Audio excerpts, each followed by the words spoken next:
رسول اللہ صلی اللہ علیہ وسلم کا ارشاد ہے انما الاعمال بالنیات، کہ اعمال کا دار و مدار انسان اس دنیا میں رہ کر جو عمل کرتا ہے، اچھا عمل ہو برا عمل ہو، تھوڑا ہو کہ زیادہ ہو، اس دنیا میں بسنے والے ہر انسان سے جو بھی عمل ہوتا ہے اس عمل کا دار و مدار نیت کے اوپر موقوف ہے۔ انسان کی نیت جیسی ہوتی ہے اس کو ویسا ہی اللہ تبارک و تعالیٰ کی طرف سے بدلہ دیا جاتا ہے۔ حدیث میں آپ علیہ الصلاۃ والسلام نے ارشاد فرمایا، اور یہ حدیث تمام کتابوں میں پہلی ہی حدیث کے طور پر ذکر کی جاتی ہے، انما الاعمال بالنیات فمن كانت ہجرته الى اللہ ورسولہ فہجرته الى اللہ ورسولہ ومن كانت ہجرته الى دنیا او امرأة يتزوجها فہجرته الى ما ہاجر الیہ، کہ اعمال کا دار و مدار، اعمال کا انحصار لوگوں کے اعمال پر موقوف ہے۔ جیسے اعمال ہوں گے جیسی نیت ہوگی ویسے ہی اعمال کا اچھا یا برا بدلہ اللہ کی طرف سے طے ہوگا۔ اگر نیت اچھی ہے، خالص ہے، اللہ کو راضی کرنے کے لیے کوئی عمل کیا ہے بندے نے، تو اس کا اچھا نتیجہ ملے گا۔ نیت اگر بری ہے، نیت اگر دنیا حاصل کرنے کے لیے یا کوئی اور مقصد حاصل کرنے کے لیے ہے، تو جو نیت ہوگی اس نیت پر اللہ کی طرف سے اس کے بندے کے عمل کا ویسا ہی فیصلہ ہوگا۔ اس لیے آپ نے فرمایا کہ جس شخص نے اللہ اور اس کے رسول کی طرف ہجرت کی، یعنی سچی نیت سے جس نے ہجرت کی، تو اس کی ہجرت اللہ اور اس کے رسول کی طرف مانی جائے گی، یعنی اس کی ہجرت قابل قبول ہوگی، عند اللہ مقبول ہوگی، اس پر اجر و ثواب جو ہجرت کا ملنا ہے اللہ کی طرف سے وہ ملے گا۔ اور اگر کسی نے ہجرت کی مکے سے مدینے کی طرف، فمن كانت ہجرتہ الی دنیا یصیبھا، کسی نے ہجرت کی دنیا کے کسی مقصد سے، دنیا کے کسی مقصد کو حاصل کرنے کے لیے، یا اسی طریقے سے کسی سے نکاح کرنے کے لیے اگر کسی نے ہجرت کی، تو اس کی ہجرت کا جو مقصد ہے اس کی ہجرت اسی مقصد کے لیے مانی جائے گی، یعنی اس بندے کی جو نیت ہے اس کی نیت کے مطابق اللہ کی طرف سے فیصلہ کیا جائے گا۔ اس حدیث کو سامنے رکھتے ہوئے ہم سب غور کریں اس چیز پر کہ ہمارے دین اسلام میں نیت کی بڑی اہمیت ہے۔ نیت دراصل دل کے ارادے کا نام ہے۔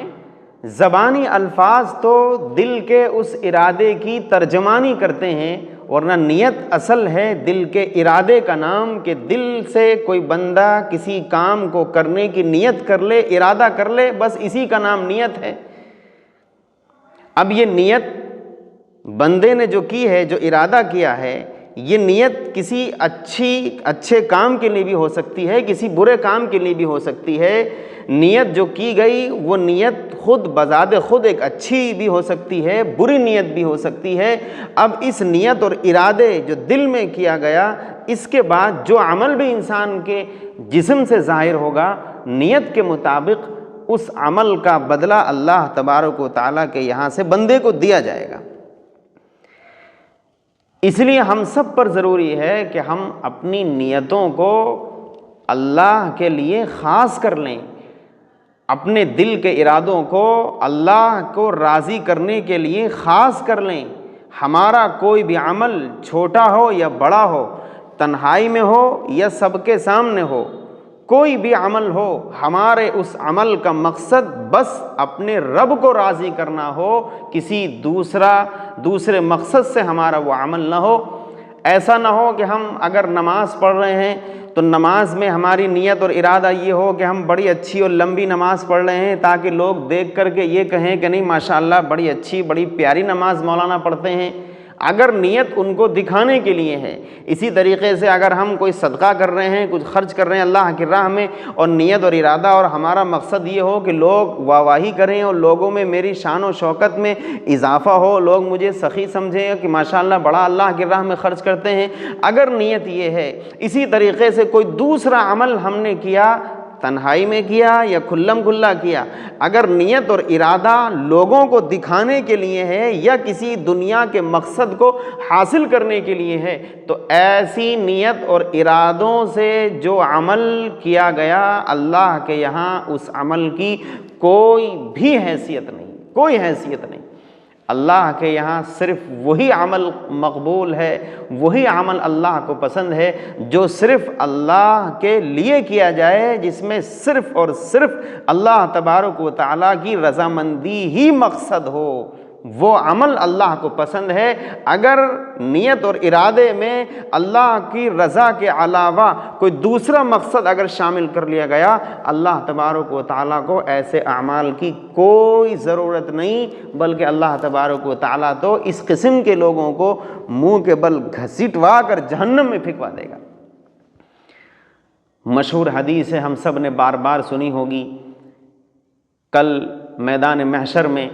اللہ تبارک و تعالیٰ کے یہاں 3 لوگوں کا فیصلہ کیا جائے گا۔ اس میں آپ علیہ الصلاۃ والسلام نے ارشاد فرمایا کہ سب سے پہلے ایک عالم دین کو لایا جائے گا، ایک عالم دین کو، قرآن کے حافظ کو، اللہ کا کلام اس کے سینے میں محفوظ ہوگا، رسول اللہ صلی اللہ علیہ وسلم کی مبارک احادیث پر اس کی نظر ہوگی، اس کو پڑھنے پڑھانے میں اس کی زندگی گزری ہوگی۔ ایک عالم دین کو میدان محشر میں لایا جائے گا، اللہ تبارک و تعالیٰ اس کے سامنے اپنی نعمتوں کا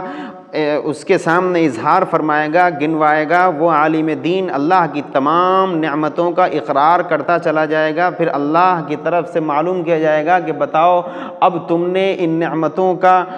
کیا تم نے بدلہ دیا، کیا تم نے ان نعمتوں کے تعلق سے تمہارا رویہ کیا رہا؟ وہ عالم دین کہے گا کہ اللہ میں نے علم سیکھا اور میں نے علم سکھایا تاکہ آپ راضی ہوں۔ اللہ تعالیٰ فرمائے گا کہ نہیں، تم جھوٹ بولتے ہو، تم نے علم سیکھا اور سکھایا اس لیے کہ لوگ تمہیں عالم کہیں، لوگ تمہیں عالم کہیں کہ ماشاءاللہ بڑے اچھے عالم تھے، بڑی بہترین تقریر کرتے تھے، بڑا اچھا قرآن پڑھتے تھے۔ تمہاری دنیا میں نیت اور مقصد تمہارے علم سے یہ تھا کہ لوگ تمہاری واہ واہی کریں، تمہیں عالم کہیں، تمہیں حافظ کہیں، تمہیں بہترین قاری کہیں، اس مقصد سے تم نے دنیا میں علم سیکھا اور سکھایا، لہٰذا ہمیں اس نیت کی اور اس طریقے کے عمل کی کوئی ضرورت نہیں ہے۔ فرشتوں کو حکم دیا جائے گا، فرشتے اس عالم دین کو پکڑیں گے اور منہ کے بل گھسیٹ کر جہنم میں پھینک دیں گے۔ اسی طریقے سے ایک مالدار کو لایا جائے گا، اس سے بھی اللہ تبارک و تعالیٰ اپنی نعمتوں کا اعتراف کرائے گا اور وہ بھی کہے گا کہ اللہ میں نے کوئی جگہ ایسی نہیں چھوڑی جہاں مال نہ خرچ کیا ہو۔ اللہ کہے گا کہ نہیں، تم جھوٹ بولتے ہو، تم نے دنیا میں خرچ اس لیے کیا تھا کہ لوگ تمہیں سخی کہیں، تمہاری واہ واہی ہو، لوگ تمہاری عزت کریں، احترام کریں کہ ماشاءاللہ بڑے سخی ہیں، بڑا ان کا ہاتھ کھلا ہوا ہے، بڑا خرچ کرتے ہیں، غریبوں سے بڑی ہمدردی رکھتے ہیں۔ اس مقصد سے تمہاری واہ واہی ہو، تمہاری شان و شوکت میں اضافہ ہو، لوگ تمہیں سخی کہیں، اس لیے تم نے مال خرچ کیا، ہمیں تمہارے اس عمل کی کوئی ضرورت نہیں۔ فرشتوں کو حکم ہوگا، فرشتے اس کو بھی پکڑیں گے اور منہ کے بل گھسیٹ کے جہنم میں پھینک دیں گے۔ اس کے بعد ایک شہید کو لایا جائے گا، شہید جو اللہ کی راہ میں جس نے اپنی جان دے دی ہو۔ شہید کا جو مقام ہے، جو مرتبہ ہے، حدیث میں آتا ہے کہ اللہ تبارک و تعالیٰ قیامت میں بلکہ جنت میں پوچھے گا کہ کوئی ہے دنیا میں دوبارہ جانا چاہے، کسی کی خواہش ہے، سب منع کر دیں گے جنت کی نعمتوں کو دیکھ کر، لیکن ایک شہید ہوگا، ایک شہید ہوگا وہ یہ کہے گا کہ اللہ میں دنیا میں جانا چاہتا ہوں تاکہ مجھے جو شہادت کے وقت، جس وقت میری شہادت ہوئی، جس وقت میری گردن آپ کی راہ میں کاٹی گئی، اس وقت جو مجھے لطف آیا، جو مزہ آیا، اور شہادت کا مقام حاصل ہونے کے بعد آپ نے مجھے جو عزت عطا فرمائی، جو کامیابی عطا فرمائی، میں دوبارہ اس کو حاصل کرنا چاہتا ہوں، میری یہ تمنا ہے۔ یہ مقام ہے شہید کا۔ اس شہید کو لایا جائے گا، اللہ تبارک و تعالیٰ اپنی نعمتوں کا اظہار کرے گا، گنوائے گا، اور اس کے بعد وہ شہید ساری نعمتوں کا اعتراف کرتے ہوئے چلا جائے گا، اور اس کے بعد اللہ کہے گا کہ بتاؤ تم نے کیا کیا؟ وہ شہید کہے گا کہ اللہ اب اس سے بڑی کیا بات ہے، میں نے تو آپ کی راہ میں، آپ کے راستے میں اپنی جان قربان کر دی۔ اللہ کہے گا کہ نہیں، تم جھوٹ بولتے ہو، تم نے اپنی جان اس لیے قربان کی لوگ تم کو بہادر کہیں، لوگ کہیں کہ فلاں آدمی بڑا بہادر تھا، بڑا باہمت تھا، بڑا حوصلے مند تھا، بڑا عزم اور حوصلے کا پہاڑ تھا، بہت بہادر تھا کہ اس نے اپنی جان قربان کر دی۔ تم نے اس لیے شہادت حاصل کی تھی کہ لوگ تمہیں بہادر کہیں، تو وہ تو دنیا میں کہا جا چکا، اس عمل کا اس آخرت میں ہمارے یہاں کوئی بدلہ نہیں۔ فرشتوں کو حکم ہوگا منہ کے بل گھسیٹ کے اس کو بھی جہنم میں پھینک دیں گے۔ یہ ذرا سوچنے کی بات ہے، اور ہر ایک کو ڈرنے کی ضرورت ہے کہ ایک عالم دین جس کی پوری زندگی پڑھنے پڑھانے میں گزری ہو، قال اللہ قال الرسول میں گزری ہو، ایک مالدار جس کا پورا مال جس نے خرچ کر دیا ہو دوسروں کے لیے، ایک شہید جس نے اپنی جان قربان کر دی ہو، لیکن نیت چونکہ اللہ کو راضی کرنے کی نہیں تھی، نیت اور دل کا ارادہ اور مقصد کچھ اور تھا، اس لیے اللہ تبارک و تعالیٰ کو ایسے عالم، ایسے مالدار اور ایسے شہید کی کوئی ضرورت نہیں، منہ کے بل گھسیٹ کر ان کو جہنم میں پھینک دیا جائے گا۔ اس لیے ضرورت ہے اس چیز کی کہ ہم سب ہر وقت جو عمل بھی کریں، اس عمل کو کرنے سے پہلے اپنے دل کو کھنگال لیں کہ یہ عمل جو میرا ہو رہا ہے یہ کس لیے ہو رہا ہے، کیا اس میں اللہ کی رضا مقصد ہے یا کوئی دنیاوی مقصد ہے؟ یہ ہم خاص کر لیں، اپنی نیت کو کھنگال لیں، ٹٹول لیں، اور اگر نیت میں کوئی کھوٹ ہے تو فوراً اپنی نیت درست کریں، اور نیت اگر اللہ کی رضا حاصل کرنے کے لیے اگر نیت درست ہے تو پھر بہت اچھا اپنے اس عمل کو کر گزریں۔ ایک اور حدیث میں رسول اللہ صلی اللہ علیہ وسلم نے بات ارشاد فرمائی کہ دنیا میں 4 قسم کے لوگ پائے جاتے ہیں۔ 4 قسم کے لوگ دنیا میں پائے جاتے ہیں۔ ایک قسم کے لوگ تو وہ ہیں جن کو اللہ نے دنیا میں مال بھی عطا کیا ہے، اور مال کے ساتھ ساتھ زندگی گزارنے کا صحیح طریقہ اور علم بھی عطا فرمایا ہے۔ پہلی قسم مال بھی دیا ہے، ایسے بندے ہیں جن کو اللہ نے مال بھی دیا، مال کے ساتھ ساتھ ان کو زندگی گزارنے کا صحیح طریقہ، صحیح علم، صحیح جذبہ ان کو عطا فرمایا ہے کہ وہ اس مال میں اللہ سے ڈرتے ہیں، اور اس مال کے ذریعے اللہ تبارک و تعالیٰ کی رضا اور خوشنودی کے طلبگار رہتے ہیں، اس مال کو خرچ کرتے ہیں، اپنے رشتہ دار، دوست و احباب، غریبوں، محتاجوں، مسکینوں کی ہمدردی میں اپنے اس مال کو خرچ کرتے ہیں۔ اس مال کو خرچ کرنے کا مقصد صرف اللہ کی رضا ہوتی ہے کہ ہمارا رب راضی ہو جائے، اس کے علاوہ ان کا کوئی مقصد نہیں ہوتا۔ ایک قسم تو ان لوگوں کی ہے، یہ سب سے اعلیٰ مقام پر ہیں اللہ کے نزدیک، یہ قسم والے لوگ۔ دوسری قسم، دوسرا طبقہ دنیا میں پایا جانے والا ان لوگوں کا ہے جن کو اللہ تبارک و تعالیٰ نے مال تو نہیں دیا ہے، لیکن ان کو صحیح جذبہ اور صحیح ان کو زندگی گزارنے کا طریقہ اللہ تبارک و تعالیٰ نے عطا فرمایا ہے، اور وہ یہ تمنا کرتے ہیں، وہ دعا کرتے ہیں کہ کاش ہمارے پاس بھی اگر مال ہوتا، اللہ تبارک و تعالیٰ ہمیں بھی اگر مال دیتا تو ہم بھی فلاں اللہ کے نیک بندے کی طرح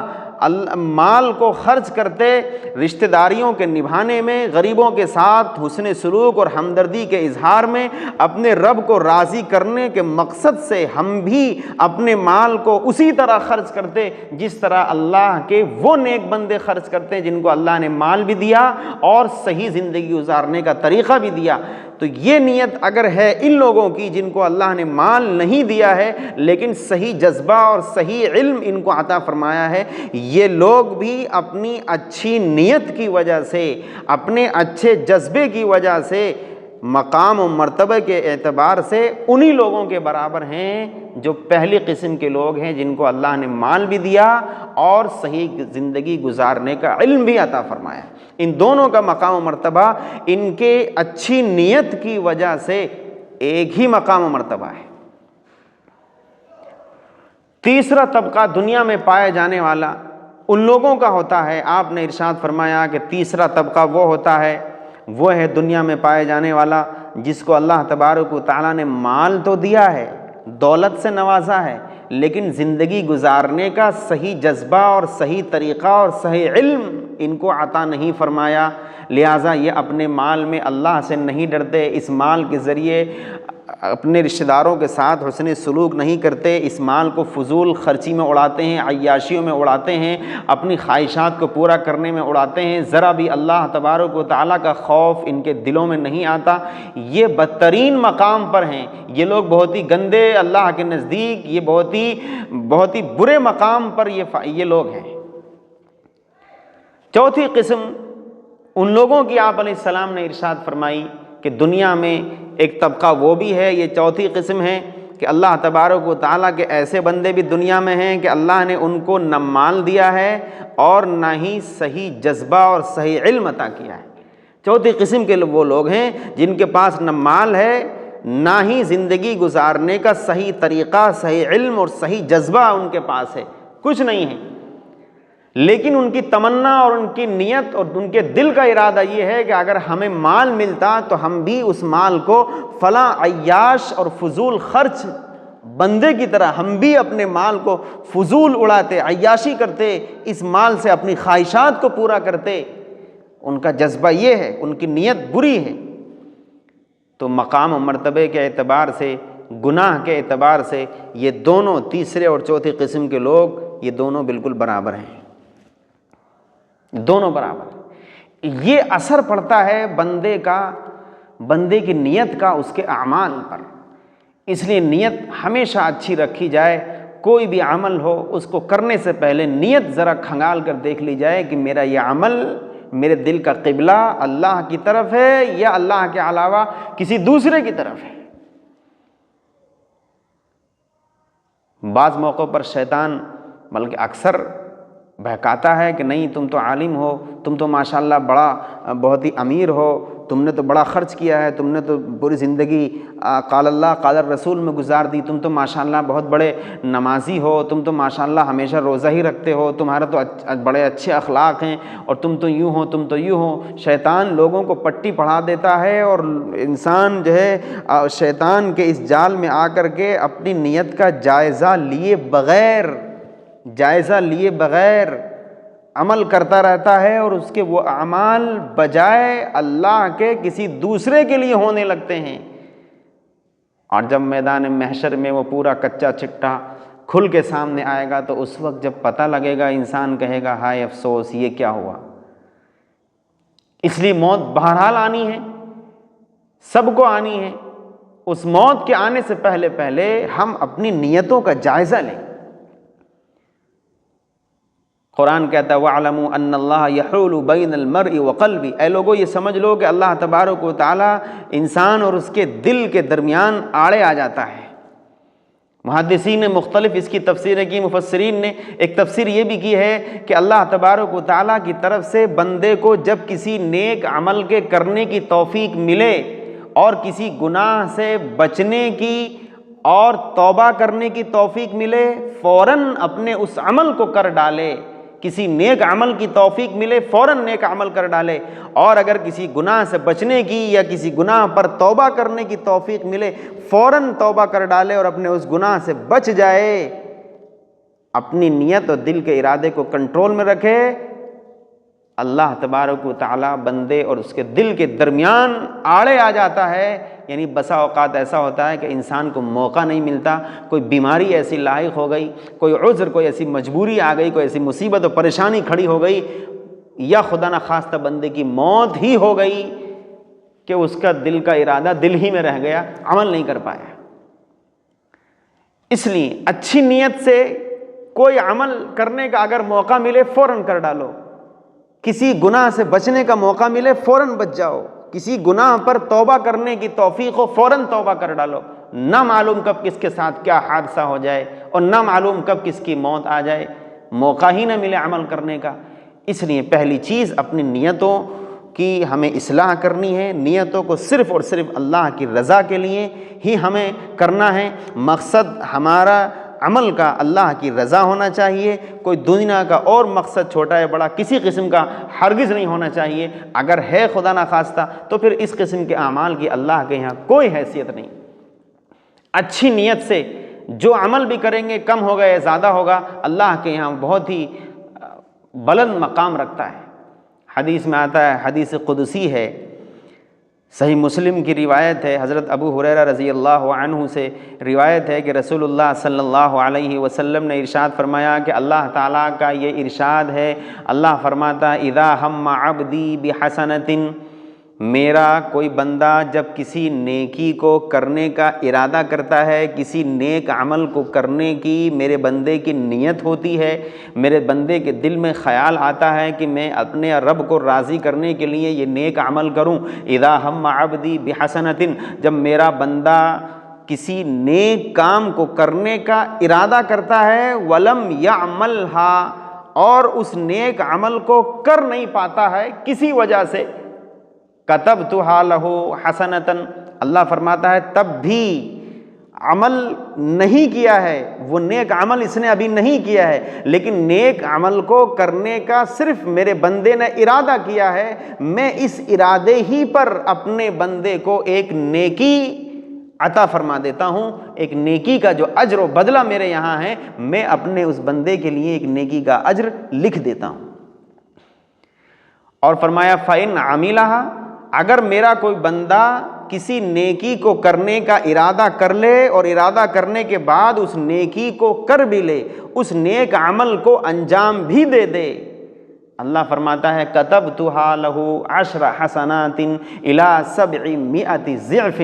کہ میں اپنے اس بندے کو جو نیکی کرنے کے ارادے سے نیکی کر لے